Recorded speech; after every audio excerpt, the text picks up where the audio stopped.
Greetings folks, welcome to another Battle for Azeroth beta video. So two things today then. First of all, I'm going to be showing you the mount, and then second of all I'm going to be showing you the vendor where you can purchase this mount on the Alliance side. It is available to both factions, but I've got an Alliance character. We have the mount itself then, the mighty Caravan Brutosaur. As you can see, it's not cheap, coming in at 5 million gil. And the vendor that this mount is associated with is not belonging to any particular faction, so straight away you can forget the concept of faction discount. The actual model of the mount I'm a big fan of actually. This Brachiosaur, Brontosaur, whatever you want to call it, type of look is pretty impressive actually, and I've not seen anything like it in terms of mounts before in World of Warcraft, so I'm looking forward to seeing what other mounts will be sharing similar models in the expansion, since I'm probably not going to be able to afford this one anytime soon. So why would you want to spend 5 million gold on one single mount? Well, that's because of what comes with it. Now, you're probably, if you're a WoW player, familiar with the Traveller's Tundra Mammoth, which came in Wrath of the Lich King. You're probably familiar with the Grand Expedition Yak, which came with Mr. Pandaria. Both of those were mounts that included vendors and transmogrifiers and other things of that nature. I think even reforging could be done on the Mists one at one point in the past.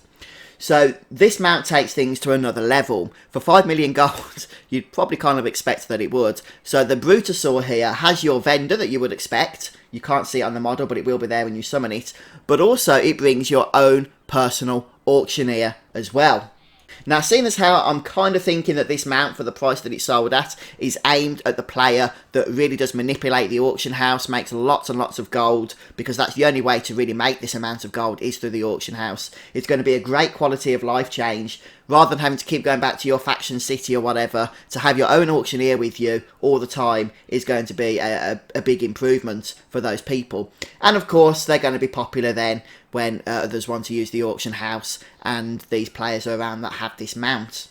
But I would be really interested in hearing your thoughts about this particular mount, guys, so please let us know in the comment section. Is 5 million gold just asking a little bit too much? I mean, you thought the Warframe was bad enough, and by golly did that get complaints when the price for that was announced in Legion. But this just takes things to a whole new level. So will you be purchasing this mount? Can you afford to purchase this mount? And even if you have got the gold, can you actually be bothered to spend it all on one particular item?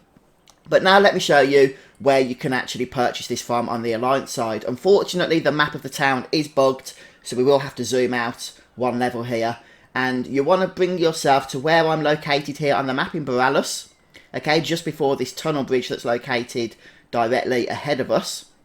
But just a brief warning, if you're not playing a stealth class, I'm playing a rogue, so should make this demonstration a little bit easier. But if you're not playing a stealth class, you will probably face a few enemies along the way. So head through the tunnel here, and as soon as you come out the other side, make a sharp turn to the right. The NPC we're after is called Tricky Nick, I think. And this is where I'm going into stealth mode. You can see there's a few red mobs just littered around this place. Some of them are in groups as well, so just be careful. And over here you'll find the Black Market Auction House. So that's where it's going to be located for this expansion, it seems. And then just under this tent here, we'll see Tricky Nick himself. And as we speak to him, there's going to be 3 items available. A companion pet for 100,000 gold. A mount for 500,000 gold. And then the mount that everyone's going to be talking about, the Brutosaur here, for 5 million. So yeah, let's go ahead and not purchase this because 8,000 gold just isn't going to cut it for this guy, unfortunately. He wants a little bit more than that. But that's going to be it for today then, guys. So as I said, please do share your thoughts on this new mount in the comment section. I hope you've enjoyed watching my video. If you have, please consider supporting me by hitting the like button and being subscribed to my YouTube channel. And hopefully I'll see you soon for more Battle for Azeroth beta videos. Take care.